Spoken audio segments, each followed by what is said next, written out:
Each team one stroke. I let it score like yesterday right now.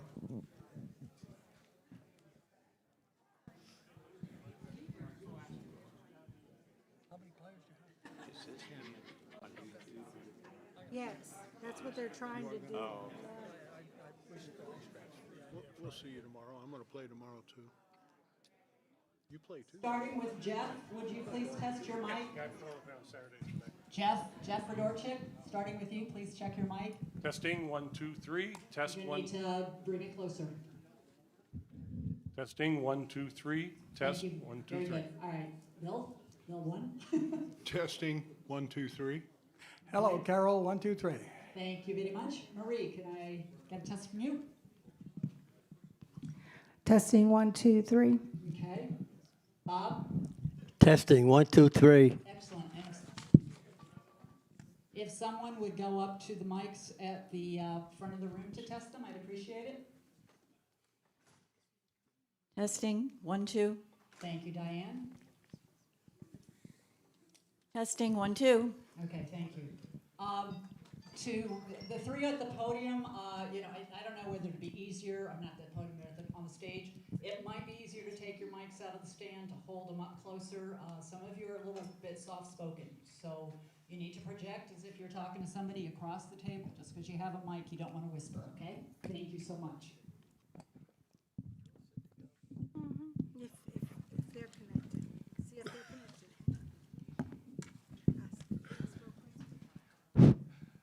Good evening. My name is John Calhoun, and I'm from the Summer Glen Election Committee. And we'd all like to welcome you to the Meet the Candidates night. The questions and answers that will be asked, some will come from the floor, some will come from emails. And you see Marie up here to flag down those emails and pass them along. Also, we have time limits for the questions and the answers, and Jeff Young here is going to be the timekeeper. The candidates for the board are seated on the stage. They will each have the opportunity to say a few words to us. The moderator for this evening is Bob Atkins, and again, welcome to all, and here's Bob. Good evening. Welcome to Meet the Candidates 2025. Before we proceed, if I can have you all stand and salute the flag of our nation with me. I pledge allegiance to the flag of the United States of America and to the republic for which it stands, one nation, under God, indivisible, with liberty and justice for all. Thank you. This evening we have 3 candidates vying for 2 open positions on the board of directors. Each candidate will have 5 minutes to introduce themselves and to state their agenda. The order of speakers have been predetermined by me. After which we will open up the floor for questions, alternating between microphones and email. When you approach the microphone, please give your name and lot number, and those who are looking in or emailing questions do the same. Name and lot number. You will have 1 minute to formulate and ask your question. Only 1 question at a time for 1, 2, or all 3 candidates are allowed. If you have further questions, simply return to the back of the line and start over. The candidates will have 2 minutes to respond to each question. Our timekeeper tonight is Jeff Young. And when he says time, when you say time, okay, please refrain from going on. questions asked and answered will not be allowed. Although invariably we miss them, and you always get a couple that get redundant. Tonight's format is simple. It is question and answer. You ask a question, you receive an answer. This is not up for debate. We are not debating tonight. We are not looking for any long statements on past grievances or anything like that. Please keep it civil and have respect for all. Any inappropriate language and behavior will not be tolerated, and you will ask to leave the microphone, and the microphone will be turned off. So that's what we're up against. So now I'm going to sit down, and Mr. Kohler, you have the floor. Just to give you a little background, my wife and I have been homeowners here for a little over 4 years. We were snowbirds the first year. We moved here permanently in November of 2022. We really enjoy this community. We've lived in the state of Florida as snowbirds for 12 years prior to that time, about 90 miles south of here. And we really think we found our forever home here. I'm kind of the neophyte up here on the panel because I haven't been on the board before. However, I have sat on a lot of different boards in my work experience. I have a very varied background. I'm a 20-year UPSer, started out in college, working the docks, and left the company as a division manager in 1990, after just short of 20 years. My vacation time took me to 20 years, at which time I went into the bar and restaurant business. So I have a little understanding of what's transpired in the last 4 years. I also am still a business owner in the state of Indiana. I have a senior care operation where we send CNAs and HHAs into helping seniors with their activities of daily living. I have since stepped back as of the 1st of this month after 15 years. And our youngest son is running the operation, the day-to-day, but however, I still hold on to the purse strings. I can't tell you how happy we are to be here. I'm running for the board because I feel that if I don't try to add something or don't offer anything, I'm part of the problem. I don't like, I read the emails, I don't like the visceral and the venom traveling both directions. So I decided to try to step up. If it happens, it happens. I happen to know the gentleman to my left very well, who knows the gentleman to my right very well. I think you are in a situation where it's probably no lose, and I'm going to leave it at that.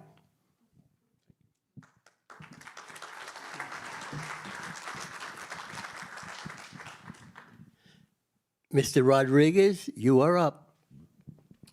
Thank you, Bob. My name is Bill Rodriguez. I have lived here since 2015 with my wife, Sue. I have 4 children, she has 2, and we have grandchildren all over the country. In the 10 years that I have lived here, I've come to love Summer Glen.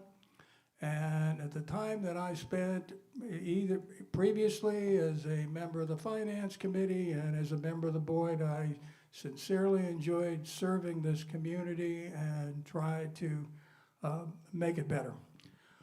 When I decided to run again at this time, I just felt as though the board needed to move back to the kind of relationship that had always existed between the board and the property owners.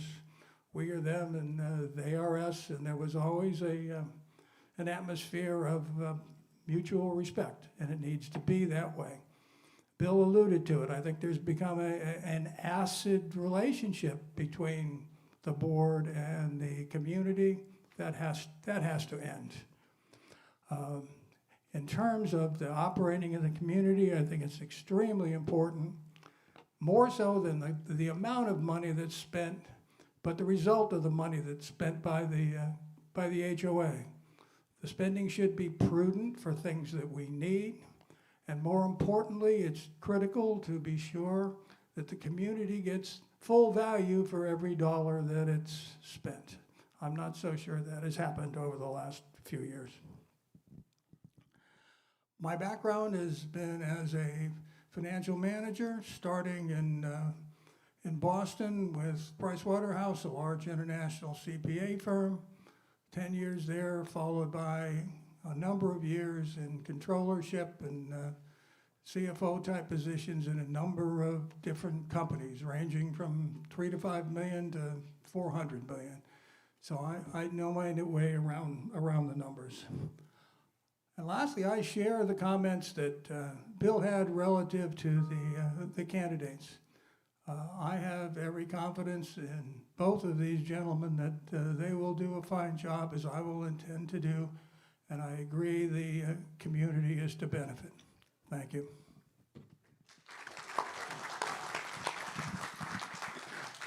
Mr. Fedorchak.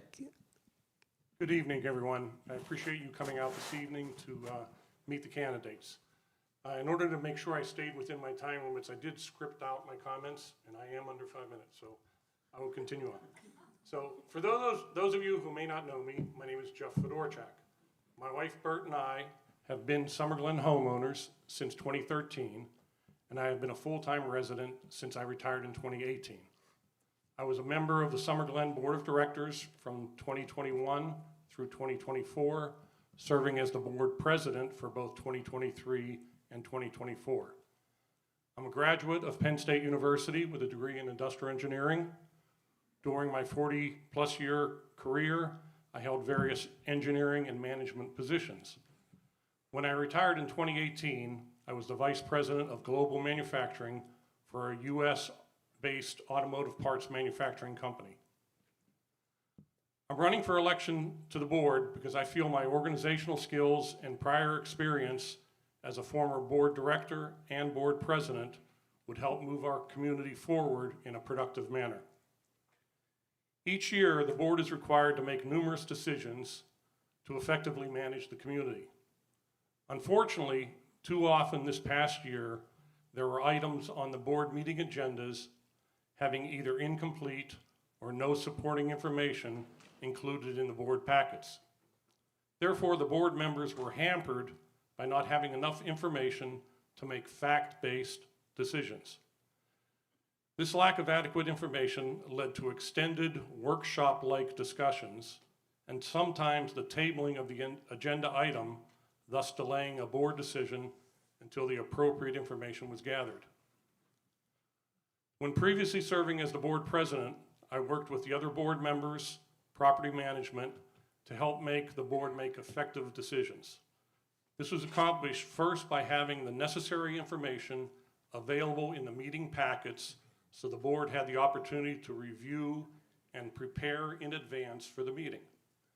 Second, utilizing the workshop meetings to discuss the details concerning the more complex topics. And third, focused the regular board of director meetings on making the decisions. By following those 3 steps, I believe the board was able to reach informed decisions in a timely manner. The board of directors, property management, and our various committees have to be working together as a coordinated team in order to effectively and efficiently manage the community. As a member of the board, I would work to enhance that coordination. The board also needs to be willing to listen to input from our homeowners. I believe the decision to eliminate homeowner comments at the end of the board meetings and workshops was a major mistake that failed to consider the unintended consequences. If elected to the board, I would strongly advocate for returning to our past practice of having the open forum time at the end of the meetings for homeowner comments. In order to be effective as a board member, I feel you must be first familiar with the Summer Glen governing documents and Florida Statute 720. Possess strong, objective, problem-solving skills. Understand the fiduciary responsibilities as a board member with regard to not only the current, but also the long-term interests of Summer Glen. And finally, to be able to communicate clearly and respectfully to fellow board members, homeowners, property management, and the association's various service providers. It is a continuous process to maintain what we have and to make improvements to the community we have all chosen to enjoy during our retirement years. I believe my past experience has demonstrated the skills and knowledge necessary to be truly effective board member. Hopefully you feel the same and you will vote for me in the upcoming board election. Thank you.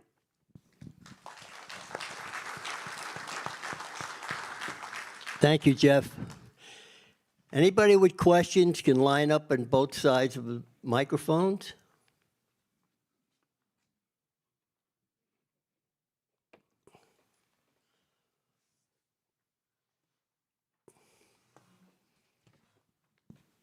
Ms. Dankos?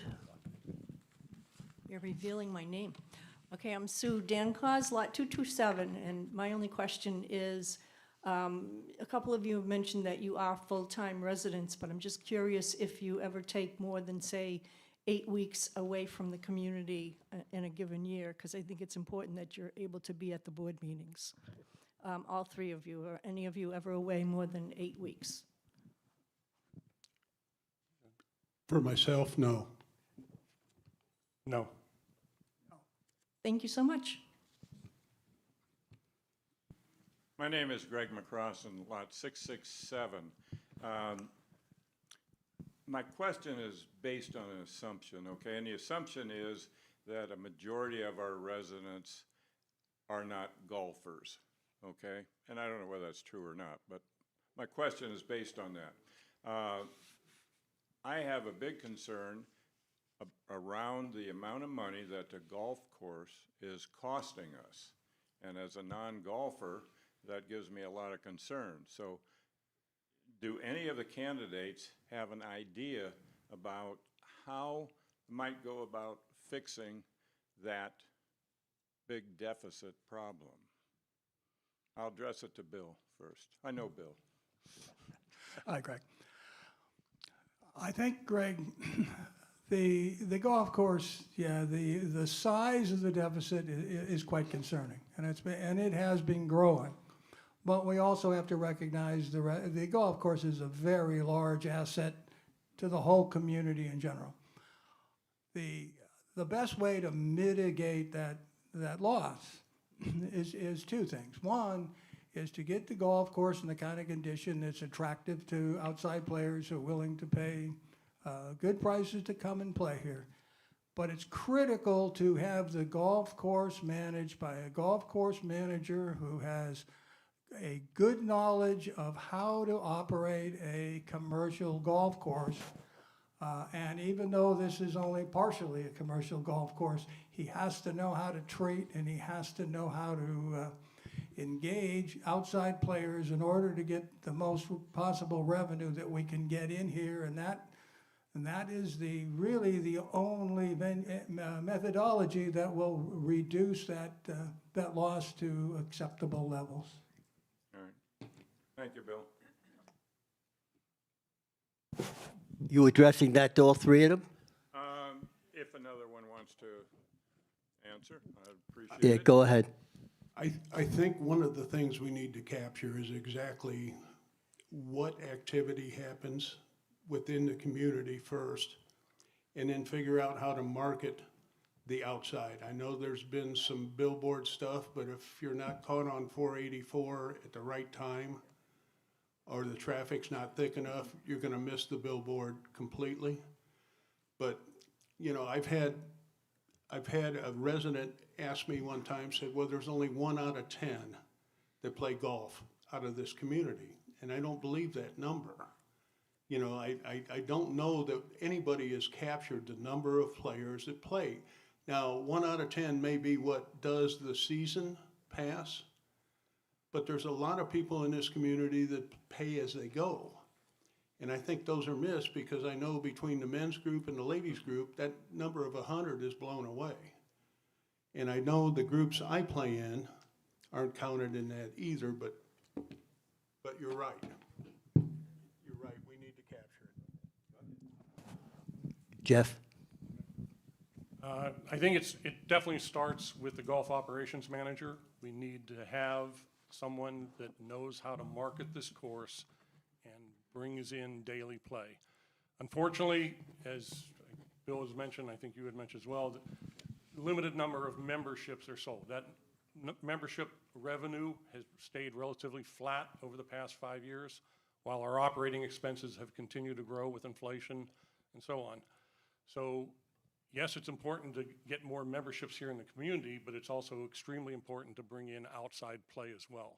So it's critical that the new golf operations manager, whoever that person may be, has strong business background and knows how to market the course and get outside players in here to play.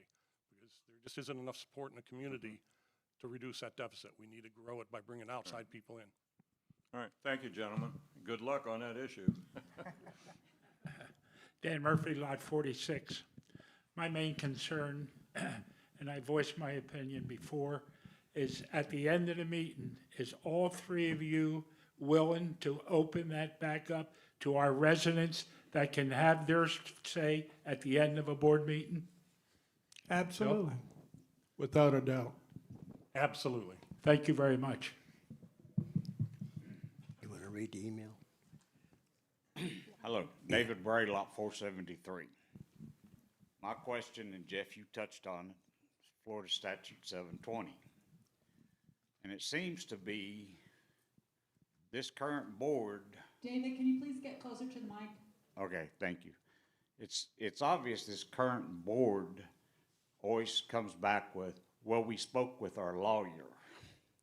So I'm going to ask you, would you be willing to look at changing a lawyer, since this one may or may not know Florida Statute 720? And yeah, that was a smart, elegant question, Jeff. Yes, I'd certainly be willing to look at making a change. You know, there's some things that have been a concern that maybe we could be better served with a different lawyer. We actually have 2 different lawyers now. One we have related to HOA policies and following Florida Statute 720, and then we have another one for collections. So should we look at consolidating that under one, or should we still maintain 2? And do we have the best representation available to us now, or should we be looking at making a change? I'd certainly be willing to look at making a change. Agreed. If the job's not getting done, we need to look at making a change. I also agree with that, and I have never been happy with the law firm that we currently have, so to hear that other people may have issues with them, welcome. We have an email question. Okay, email question says, are you an equity member of the golf course due to previously being a legal owner or due to Hampton giving equity golf prices to residents within the first 30 days they managed the golf course? And when they left, did you as a board member vote to continue the privilege to those Hampton recipients, including yourself? I don't know the lot number of this person. This is from Lynn Troy. Lynn Troy. Okay, I'll take that one first. So I am one of the people that was referred to as the 30-day wonders. Whenever Hampton took over managing the golf course, they recognized that there wasn't enough membership, so they offered a special deal that anybody signed up within a 30-day window of time was eligible to get the rate that the equity owners had. I was not an equity owner, even though I was a resident at the time. Not a full-time resident, but I was a homeowner. But I did take advantage of it. Realistically, I probably pay more per round than most anybody in the community. I do have that membership, but I end up playing maybe 40 or 45 times a year. So if you do the math, my cost per round is probably higher than 98% of the people that play golf here. So we did have previous board back in 2019, I believe it was, that consulted with the attorneys as far as the legitimacy of having two separate rates, one for the equity owners and 30-day wonders and one for regular residents. And the attorney the comment was, yes, indeed, that is a valid thing to do. Just from the little bit of knowledge I have about an equity owner, I wasn't aware of the program that was just mentioned, but I feel that the deal that was made for the 10 years, I understand it, needs to be honored. Well, I share Jeff's situation as a 30-day wonder as well. This topic has been batted around and researched many times in the past number of years, and the lawyers were consulted in great detail in 2019, 2020 in that venue, and the relationships are valid, and the rights exist for us to continue to enjoy those rights.